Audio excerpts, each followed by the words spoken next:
from Pew. Pero mukhang hindi enough yan. Kulang na kulang sa damage output dito ang Import Esports. Hindi siya aalis sa mukha ni Kirk. Hindi niya papayagan na merong espasyong magagalawa ng mga members ng Import Esports. Kaya si Chabo He na paggamit ng Glorious Pathway. Sanji ang napilitan, napili na sa bunutan, pero si Kyrie ay naipit na sa kamay. Si Chessman nandyan din naman yung Terrify. May Dark Wave para kukonect tayo sa shutdown mula kay Kirk. Ngayon tuloy sa pagtalon. Flap is still there. Nandyan yung Blood Gleam out at makakatakas. Wala pa nakakakuha nun. Haharap sa kanya. That is why for Import Esports, they're willing to give up the turtles and other objectives para lang mabigyan ng spasyo itong si Kelra. Pero ito na Jungle camps, hindi nila binibigyan ng pahinga ang Import Esports. Turret, down mid lane, yun ang next na target. Si Pew ay gumamit na ng Kinopi ang ultimate, pero si Baloyski ay binura ng tunay. Pati si Pew doon sa likod, bigla nang dinamay. Ngayon yung natitirang buhay. Si Kirk ay namatay, pero si Kyrie ay hinahanap pa. And even itong si Kelra, may mga dash na binitawan, pero naku po, ang sakit na. Dinasan, tas tinitigan, tapos biglang aalisan. Ngayon, abutan sila dun sa backlines at talagang gigil. Nagigil dito itong si 1v1. Chessman sa taas. 1v1. Super Okram versus Kyrie. Wala nang choice si Kyrie dito kundi laban, pero para namang hindi siya kailangan dahil yung Lord nagmarsa na rin naman, papasok. Ito si Baloyski, nagkaipitan. Sa bunot. Napunta sa likod at si Super Okra naging target ng Blazing Doom. Bumalik ang Bumalik buhay! ang buhay niya. At si Kyrie pa yung namatay doon sa engagement nila. Ngayon yung Lord ay nandun pa. Isang Oh my problema muli ng Import Esports. Hindi na pinauwi si Baloyski. Hinahatid pa papalayo, sinasamahan lang ni Flap, and even itong ni Super Okram, Art of Tiberien, hahabulin saan man magpunta, na paggamit na ng glulet, spread, tumangke ng mga tore, Kelra pa ay nawala doon sa kamay ni Chessman, mayat maya kung saan nakakakita ng papatay. kasi ngayon ang TC Brothers lahat pwede na nilang gawin kasi ganoon sila ka-in control sa laban na to. Sabay pasok sa base. Chessman with a kill once again. Sabay pasok, balik, layo, atras ng onte. Pero mukhang lalaban pa rin si Baloyski na kabubuhay lang muling mamamatay. TC Brothers dominating this game. Ibang-iba rin talaga ang galaw. Wala nang paki sa kanya ang TC Brothers. Super Okram, kumuha pa ng isa, si Chessman pala yun, ngayon si Sanji umisa din. Turret locking base. I feel like mas nagiging in control ang kailangan mapaaga yung scale up ni Kelra dito. Because for sure, if hindi mangyayari yun agad, baka nga total domination yung makita natin dito sa TC Brothers. Kasi as of now, and magandang panimulahin sa kanila kasi again, alam nila na hindi nila kaya as of now, pero yung real world manipulation, grabe, kinumit agad. Biglang sinayawan lang ni Pew, kaya nabuhay pa siya at si Sanji ang magiging kapalit. Good sila, si Kelra. Enough na yung coverage. Teka lang, another initiation mula dito kay Sanji with an RWM and Pew. Siya yung naging target. It's a question why lumapit siya at mawala yung passive niya, and that made possible for Carl, for Chessman, na ma-dive siya doon sa engagement na yon, and because of that, TC Brothers will secure another. Isa ding sagot ng Import Esports, bigyan ng space si Kirk. Kung iikot, magre-revolve mag-TC Brothers sa iba ng itaas, edi try nating bigyan si Kirk dito, but definitely sobrang hirap labanan in a 1v1. Kahit mag-flicker ka pa, hindi mo matatakasan si Flap. And even now, TC Brothers may bandang itaas. Talagang dinadaan din sa backruhan ang laban na to. Look at Flap. And ibang klase yung ginagawa niya dito. Kahit pa nandyan, naiwasan pa yung Appraiser's Rat. Tatalon muli, hindi na nagsawa. Napakakunat, able to get a kill. Flickering out and a fine. Habol niya. tiniming niya rin yung stacks ng kanyang passive para unli yung talon niya. Ngayon, si Sanji ay naipit na. Denive na ni Baloyski at ni Kirk doon Counter. sa Torre. Counter-engage mula kay Chessman. Binunggo na si Baloyski sa loob mismo ng Torre. Ngayon yung apat na miyembro, kanya-kanya Flap. pulasan at takbuhan. Si Flap ay nandyan Natunaw. pero na first down ni Kelras sa kanyang Granger. Pilit na rin ang AOG. Papalayo mula dito kay Chamuhi. Ngayon si Kirk ay hindi pa. Tapos Ay, dito kay natunaw. Chessman. Nandyan din si Kelra. May mga balang kailangan iwasan. Pero Counter gumulong engage. pabalik. Ito na yung pagbalik. Nandyan na si Marco. Super Okram. Sanji with that RWM to get the boundaries para flicker. dito kay Kyrie at Pew. Pero flicker wala kay Okram. Nakuha niya dito si Kyrie. Ngayon tuloy pa rin sa habol. Tuloy pa rin sa laban. Nakadagdag pa yung thought na yung map ay flying Ay! clouds. Kaya muling naabutan. Ngayon si Pew ay tinamaan pa ng point plus na ipit na muli si Maloyski sa kamay ni Ako po. Flap. Darkwave Infernal Pursuit. Pero di Ano, niya flicker aabutan. din? But Sanji goes flickering. Point Crystal, point plus. Wow! Enough yung damage. Yes, sir! And DC Brothers Chessman dito, having this utility jungler, alam niya kung ano yung trabaho niya as of now. Not just that, even Flap, ngayon, siya yung mag-i-engage.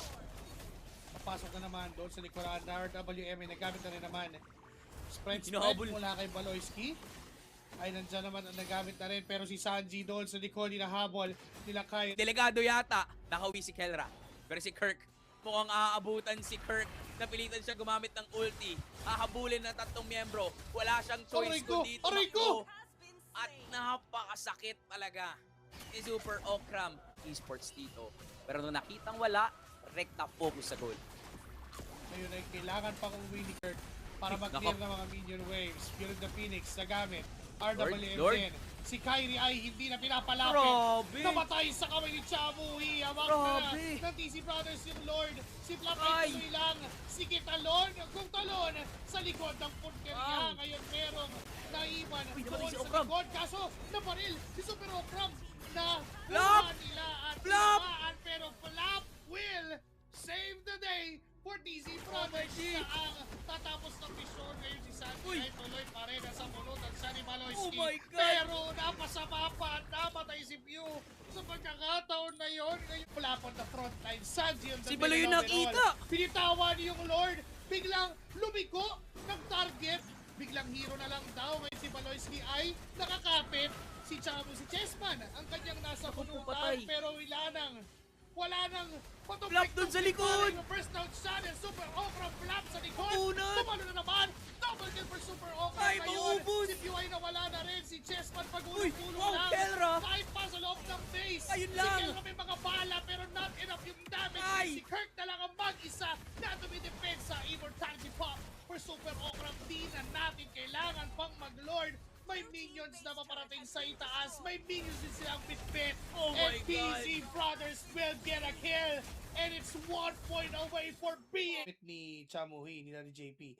YSS could be good also, pero damage. binigyan mo lang din ng pamprok dun sa sa Fovia. Yan ba? Talaga siya pinakamalakas. 'Di ba? Kasi parang palakas lang siya ng palakas. Habang tumatagal sa MLBB, ML din talaga si Kuya Carly. Kahit anong era ni Carl, ML din talaga siya dito. Pero for Import Esports, now is that the time na kailangan nilang ipakita kung gaano sila mas ka-ML na ML against these brothers. Kasi sa mga papasok lang po sa stream, this is the game number 3. Possible last game and possible ma-determine na kung sino ba ang 5 players na mag-represent sa Pilipinas sa parating na Esports Nations Cup. Again, Wait, kailangan Chessman. nilang i-address Chessman. Chessman. Ay, buhay! Very low! At mamamatay sa kamay ni Kyrie. And done na Super Marco. Kyrie goes down as well. 1 for 1. Zungler for Zungler. Lang yun eh. Grabe si Flap din, no? Level 2 agad. Diba, wala pang turtle. Nag-level 2 na. Nakasilip pa dun sa may bandang gitna. Ngayon labanan ng turtle. Nag-dash si Kyrie palayo. Turtle secured para sa TZ Brothers. Kapalit ng buhay ni Flap. But I feel like that is okay para dito sa TZ Brothers. And Gets ko yung idea mo, Joshi. Kuhan, kasi kulang nga ng resources dito ng Import Esports. Pero maganda rin talaga yung ginagawa ni Baloy dito. Ngayon, back up siya, Kirk with a setup. Ganun din naman, mayroong trade na gustong gawin Ganda. sana dito or counter-initiate si Sanji. Play. Nasa Sila, likod. Turtle. Giving threats. Third hell. 3k HP. Red 3 Grabe. kay Chessman. RWM gagamitin ni Pew. Pero ang call ng TZ Brothers, atrasan. Pero si Chessman, umaamba pa. Nagpapakita lang sa Uy! harap. And a flicker! Dark Wave mula kay Flop TZ. Busy to nakasunod pero napalali masyado malayo mga members ng TZ Brothers pero may sipa mula kay Jamuhi. Chessman is low, mamamatay din sa kamay ng mga members ng Import Esports. 3-man down. That is way too Ay, deep. flicker! Flicker mula kay Baloyski. Kanyang piliin yung tamang laban. Oh, Super Marco. Siya nagiging target nila Kyrie. BMI out. Uy, Pero counter! naabutan pa din, pero Chessman is there. Kyrie! Ilang saglit lang ay nakapunta doon, pero shutdown kill! Mula dito kay Sanji, pero namatay din naman si Sanji doon. Ngayon, yung mga members sa Import Esports ay ahabol, pero the zone ay nagamit. Flap is down. Ngayon, 2-for-1 trade lamang ang Import Esports doon. Walang Kill score natin as of now, literal, nahihirapan ngayon ng TZ Brothers. Sipa coming in from JP. Siguro ang nakita. Meron siyang flicker pero hindi niya pa ginagamit yan sa ngayon. Ihahain at iaalay na yung buhay niya para makabili ng oras at makuha ng mga kampi niya. Etong third, mukhang kailangan nilang piliin talaga yung mga laban na nilalabanan nila ngayon. Super off namin Chamuhi. Mukhang delikado yata sila pero lalaban pa rin hindi pala. pa. RWM ay nandyan din, napigilan si Super Okram Ipit sa pagdisa ng damage, but few nahabol siya ng mga members ng TZ Brothers ngayon tuloy sa pagsubsob Ay! and attraction post committed Sky Piercer stack para kay Sanji. 9 yung kill score. Sa isang iglap, nakahanap agad ng bawi dito TZ Brothers. Delikado yata si Baloyski. Mukhang ready si Chamuhi. Ready ang Import Esports. Pasok dito at maghanap ng laban. Pero the zone mula kay Kirk, enough na yon para bitawan pa, pero naipit pa si Super Okra doon sa gilid. Tinamaan siya ng bangka, and it's a double kill for Kelra. Maaring ma-push pa yon, maaring ma-reset muli. Hinaharapan, nandiyan si Super Okra. Uy, pinaburst daw na yung Lord. Sanji, nagkakapasukan. Sige pa si Binibigay yung Lord. Kyrie. Nandiyan si Chessman sa gitna. Pagsipang kay Kyrie, may retry mula kay Chessman, kaya na-regain nila yung control dun sa objective. Pero kapalit ng dalawang buhay mula sa TZ Brother Esports ay kumanana dito sa gitna. Uy, Pero Kirk! the zone flicker, RWM, Sanji flickers out. Chessman sa gitna ng laban, naiipit din si Super Okra mababa BMI. Chessman is low, Skypier sa stop ni Ay, Kyrie. ni Lord. Lalabas yung minions na may kasamang Lord. Super Okram, BMI, Marco. palikod at aatras pero mababurst na mabilis ng Import Esports. Rendered useless yung objective ng TZ Brothers. Mula kay Sanji, delikado na ang lumaylay sa teamfight dahil pwede nang banatan din ng TZ Brothers. Ngayon yung Lord is down to 15k Naku, si Kirk na HP. ma-flicker. Nagamit na yung real world. Ay, hindi, yung mountain Ay, sapper. Pero set up. dito nagamit din Chessman! Sa Wow! kanya pa din napunta yung Lord out of everything. Out of all the Disengage. disturbance mula sa Import Esports ay nakuha pa rin ni Chessman yung Lord. At maghahanap pa sila. Nakita pa. Nagtatago dun si Baloy. Oo, may immortality pero mukhang enough pa rin yung tatlong miyembro dito para papagsakin. Etong si Baloy. Green is good. Kasi pinatay nila yung Na pwedeng gamitin para kumuha ng isang magandang setup. Traction falls. Masakit na yung Ay, mga penalty zone. pasago-sago at bala. Penalty zone ay na-waste na rin para sa Import Esports. May mid lane pa na kailangan konsidera. Meron pang bottom lane na Maybe. paparating. Yung tumatower lock din dun sa itaas. Basag yung inhib turret ng Import Esports at sa ngayon para sa kanila. Ang problema lang na wala pa sa kanila yung tempo ng laro, JP. Kabali siya ng flicker doon at naging stuck sa ng piercer ng mga members ng Import Esports. That's a misplay mula sa TZ Brothers. Buong liga ang gusto nilang gawin pero sa Import Esports gusto nila ng momentum para sa reverse sweep. Chessman ay naipit. binubura siya ng mga members ng Import Esports. Ngayon walang jungler ang TZ Brothers. Pwedeng kunin ang Lord ng matiwasay at libre. Pero nandyan pa rin si Flap. Ilalaban pa rin ang TZ Brothers. Kyrie Nandyan hinabol. din si Super Marco. Si Kyrie ay hindi pinapalapit. Lord! And the Lord ay Kelra. makukuha ni Kelra. Ngayon magkakaupusan na kasi wala nang atrasan pa. Sige, palag-palag na ngayon si Chamuhi. Umaamba pa, pero aatras ang Import Esports at mabilis nilang mapapuhay sa Import Esports looking to finish this game. Kompleto pa silang 5. Samantalang sa TC Brothers, kulang sila ng 2.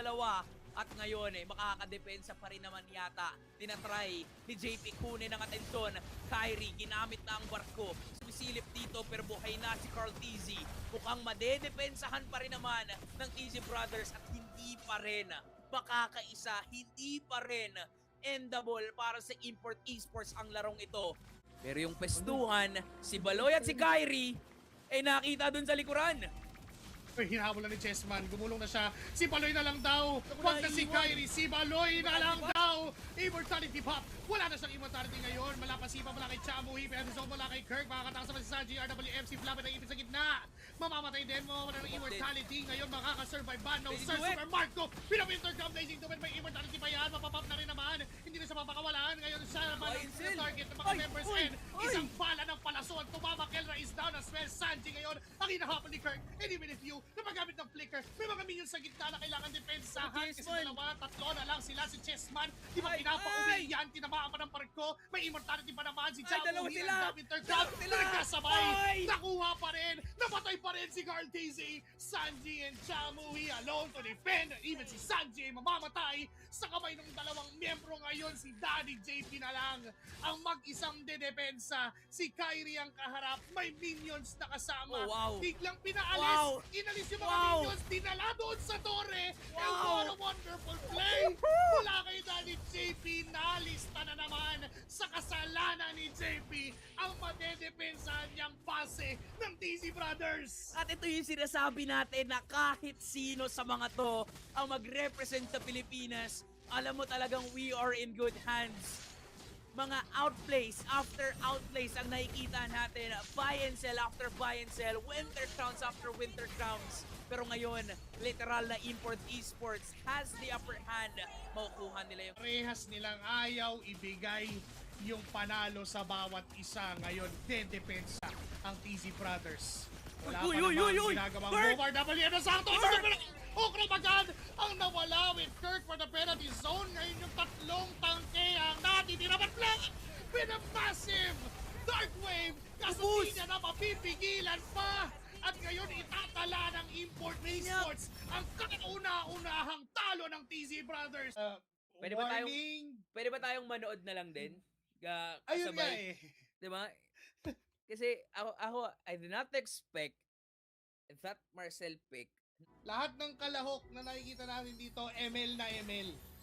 ML na ML. Tayong lahat. Kaya ML na ML na rin tayo sa game number 4. 2-1 in favor sa TZ Brothers. Nakita natin ibang klase yung palag ng Import Esports if they controlled the game. If kaya nilang mag-micro. And again, I personally believe na maganda tong trajectory, especially dun sa pattern nila sa draft. Pero wait lang, Little Wonder, secured pa rin What? ni Chessman, ni Carl TZ. Pero maagang engage. So nakikita natin dito, delikado, si Baloyski and Few, Easy Brothers, sinisimulan ng maaga, sinisimulan ng agresibo. Etong larong ito, 2-0 agad-agad at tila ba, talagang ipipressure pa nila si Kyrie sa jungle camps niya, si Brothers. And this is what they need. Wait lang! Si Few dun sa baba, Si Few. nakita na magamit ng flicker. Papatayin! Pero dito rin naman si Kirk. Ready to back him up 1-for-1 yung naging palitan. Pero Turtle is being taken by Chessman. Wala nang contest pa, hindi makakalapit si Kyrie doon. Level 4 na si Chamuhi, pwedeng gumawa ng play. Frozen moment para kay Kyrie. Lower HP si Baloyski at tinatamaan ng mga baraha. Mapipilitan siyang umatras. Kyrie na paggamit ng Phantom Execution para makaalpas and TZ Brothers Bang, delay. will now hold again the lead. Look at Sanji. Hindi pinapauwi si Kyrie. Nakikita din natin dito, no, na talagang minamadali Ayan na nga. ng TZ Brothers Ayun yung na laban. nga. At ngayon ay hindi na rin talaga nila pinatakas si Baloyski. And this is not good para sa Import Esports kasi ngayon... Sa bottom lane ng target, si Chamo Hee ang hindi nila pinapalapit doon. Pincer Method, Glorious Pathway ay nagamit. Meron pa na ba? Frozen And moment. yung Golden Hour pa, Platinum Snap para makatakas yung final smash na medyo na delay. Makakadepensa sila. Mayroon dyan si Chessman, di naman gagamit ng Deadly Magic, kaya wala namang mamamatay para sa side ng Import Esports. Pero iba... Kyrie, nandoon si JP. And as of now, this is actually a low-scoring game. But this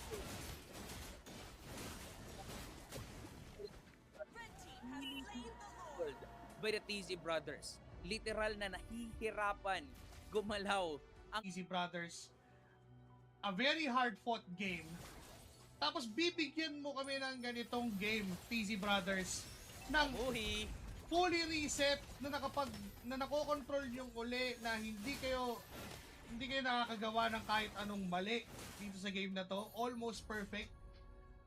Yup. So, in-expect natin magiging super micro tong game na to dahil sa Lancelot Harley. Pero paano mamamicro? Paano man lalaban yung walang kalaban-laban? Ayun na nga. Ang hirap niyan, pero paano man lalaban kung sisimulan na ni-flop yung laban.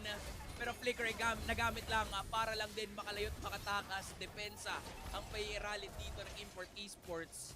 Yan. Ilang minions na yung na-clear niyan. Ilang Lord na yung nasimulan. Ilang Turtle na yung nasimulan. For sure, he's on top dun sa statistics na yun. Pati kung ilang gold plate yung Ay, kinupra flop, ni Super flop. Marco. Flop! Medyo malalim, pero Grabe inaangkon lang. Sinasayuan pa. Chessman, pa-ultimate. Simple na naman yung target Tapos si niya. Kurt Later Avon. si Kurt. Napagamit ng Thunder Ultimate para makatakas sa mabilis. Pero si Kyrie ay may ginagawang pangarap doon sa bottom lane. Ito na lang yung kaya niyang gawin. Kung di nyo ako pagpaparmin, edi magpupush na lang ako. Pero kailangan sa ng Import Esports. Kailangan nila ng damage kasi pumapasok na ang mga members ng TZ Brothers. Patay ngayon si Kirk. Pero walang minions sa gitna. Sa TZ Brothers, pwede tayo makita ng Flicker, final slash coming in from Lapper. Teka Hindi lang. na kailangan pa ng flashing moves na may pasok na rin ni Okram dito. Tinatry dumepensa ng Import Esports sa ngayon. Nag-overlock na lang! Bigla na lang gustong tapusin ng TZ Brothers pero dumidepensa pa pero